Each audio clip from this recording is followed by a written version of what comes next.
Assalamualaikum warahmatullahi wabarakatuh. Perkenalkan, saya Nevi Mulhimatunisa. Saya Gina Sonia. Kami dari Universitas Maslahul Anwar, Prodi Teknologi Pangan semester 4, Fakultas Teknologi dan Informatika. Ya, jadi kami di sini rencananya akan melakukan observasi atau kunjungan ke UMKM yang berada di Labuan.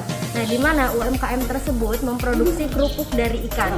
Nah, melakukan kunjungan ini adalah untuk memenuhi salah satu syarat UAS pada mata kuliah Teknologi Pengolahan Hasil Perikanan.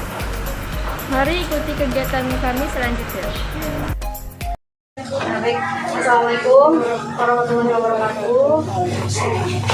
Nah, jadi Ibu izin menginformasikan dan memperkenalkan diri. Saya Nevi Mulhimatunisa. Saya Gina Sonia. Nah, jadi kita mau menginformasikan kita datang ke sini itu untuk apa? Jadi kita ke sini mau observasi atau wawancara terhadap narasumber, dan Ibu adalah narasumber dari kita dari perusahaan kerupuk ini ya. Ya, jadi kita ingin tahu bagaimana cara proses pembuatannya, terus bagaimana bahan-bahan yang digunakan itu apa saja, seperti itu. Jadi kalau boleh tahu, nama Ibu siapa, Bu? Ibu Yuli. Ibu Yuli. Bu, kita kan tahunya kerupuk ikan ya di sini. Kalau boleh tahu apa nama perusahaan ini? Kebetulan namanya sih Ibu ambil dari nama kelompok ya, Keklasan Nuansa Bahari. Dari latar belakang usahanya berdirinya gimana? Pertamanya itu seperti apa? Dulu Ibu bisa berumur dari tahun 98 ya, itu dari pasir habis hotel. Dulu Ibu kerja di hotel, apa kerja di toko, kemudian kita berhenti, kita langsung punya ide tuh kecil-kecil. Oh, jadi pertamanya itu kerja dulu gitu, punya pengalaman, terus setelah itu proses sendiri ya. Kapan didirikan usaha ini? Terus siapa saja yang mendirikannya? Ibu terbentuknya kelompok itu tahun 2015 terdiri dari 10 anggota itu ada 10 orang atau 3 bahan bentuk rem sama otak-otak. Jadi yang otak-otak itu masih punya Ibu? Bukan, jadi kita terbentuk satu kelompok itu. Keklasan Nuansa Bahari, sekolah kelompok sekolah kemasan. Kebetulan Ibu sebagai ketua kelompoknya. Setiap usaha itu kan pasti memiliki moto itu tersendiri ya, Bu. Kayak misalkan ingin mendirikan lebih maju, terus menjual ke pasaran lebih internasional gitu. Itu sendiri punya? Iya, ada juga keinginan besar ya. Juga kalau untuk sekarang ini cuma untuk hasil lokal aja ya. Kalau belum online juga Ibu pernah coba. Jadi pernah dijual secara online juga produknya? WA juga sering kalau WA iya gitu. Mayoritas pelanggan usahanya Kebetulan kalau Ibu tuh kebanyakan tuh digoreng ya. Digoreng, jadi Ibu kebanyakan jual matang di pasar. Jadi mayoritas pelanggannya itu dijualnya hanya ke pasaran saja, bukan Iya. Kayak ke agen atau gimana gitu? Enggak, Di pasar dijual sendiri. hasil produksinya Bu, atau kayak peralatan produksinya? Peralatan produksi alhamdulillah kalau Ibu ya bisa beli sendiri juga, terus dapat bantuan juga dari pemerintah. Ya, dari dinas kelautan. Alat-alat produksinya itu kayak masih manual atau udah modern gitu? Masih manual, Masih manual. Kayak ini dia masih pakai tangan gitu. bisa pakai pisau biasa. Bahan-bahan yang digunakan itu apa aja sih?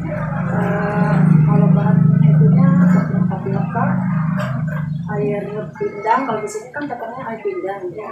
Kalau untuk yang perlu itunya lagi ituin jadi kaldu ikan. Kalau ikan yang digunakannya itu bebas apa aja? Enggak, ikan pokok. Kalau yang lain suka cuek. Oh, gitu memang. Jadi si ikannya itu nggak digunakan sebagai bahan utama, itu cuma airnya doang. Bisa dipakai juga. Kalau misalkan ada yang request minta tambah ikannya, Oh begitu. Tapi tidak mempengaruhi ya, Bu? udah sama. Tapi rasanya lebih gurih pakai ikannya. Tapi kenapa Ibu nggak produksi ikannya gitu, maksudnya kalau banyak yang suka ke ikan? Ya. Sebetulnya bisa aja, modalnya sih nggak begitu mahal juga. Tapi insya Allah lah ke depannya mau dulu udah begitu. Cuma karena pas ikannya naik, ibu kirim gitu berikan. Jadi kalau misalkan ikannya agak murah gitu baru terjun lagi pakai ikan. Proses produksinya itu gimana?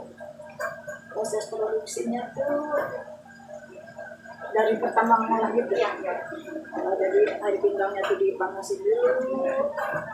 Air pindangnya tuh 10 liter untuk 25 kilo. Jadi ditakar gitu ya? Iya. Untuk 25 kilo itu air pindangnya 10 liter. Gula itu 3/4 ya. Garam setengah kilo. Royco atau penyedap itu ya. 200 gram. Seperempat gram ya kalau itu juga mecin juga sama 200 gram.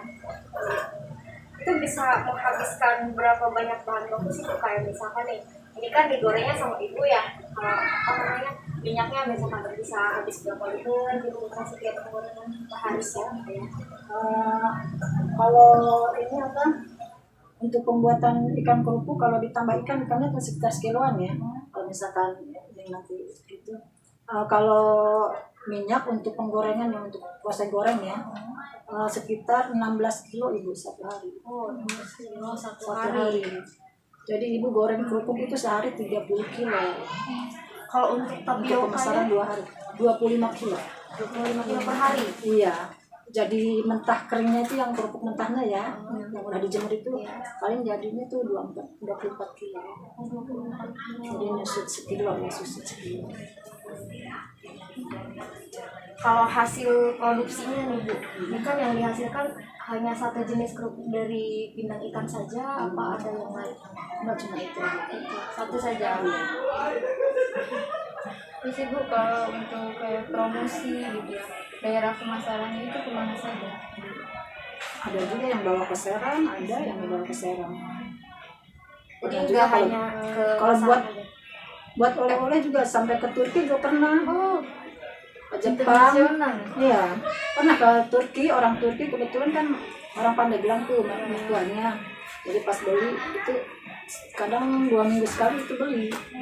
jadi Katanya mantunya suka, katanya itu orang Turkinya itu. jadi proses produksi Ibu ini udah kayak memasuki pemasaran internasional gitu. Masuk Mendekati. Insya Allah mudah-mudahan ke depannya. Terus Mudah-mudahan Dinas juga bantu ya. pengembangan usahanya nih, kan Ibu tadi bilang udah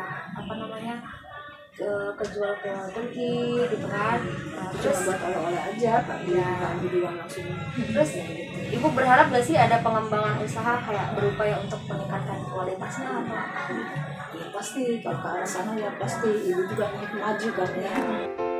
Proses pembuatan kerupuk ikan yang dilakukan adalah dengan cara memanaskan air pindang, lalu kemudian ditambahkan tepung tapioka dan bumbu, kemudian diaduk sampai mengkilat sampai bentuknya mengental. Setelah itu, tepung tapioka yang sudah diaduk sampai mengkilat dipindahkan dalam wadah besar dan diaduk, terus ditambahkan tepung tapioka agar tidak lengket.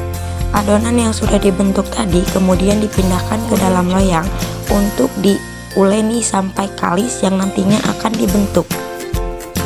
Bentuk kerupuk yang memanjang seperti ini lalu kemudian disimpan untuk memasuki proses perebusan. Kerupuk yang sudah direbus tadi kemudian diiris-iris tipis untuk dijemur dan kemudian nantinya akan digoreng. Nah, ini adalah kerupuk yang sudah diiris tadi, kemudian dijemur di bawah terik matahari dalam beberapa hari. Kerupuk yang sudah kering tadi kemudian dikemas untuk siap dipasarkan dalam keadaan mentah. Nah, ini juga kerupuk yang sudah dikemas dan digoreng dan siap untuk dipasarkan.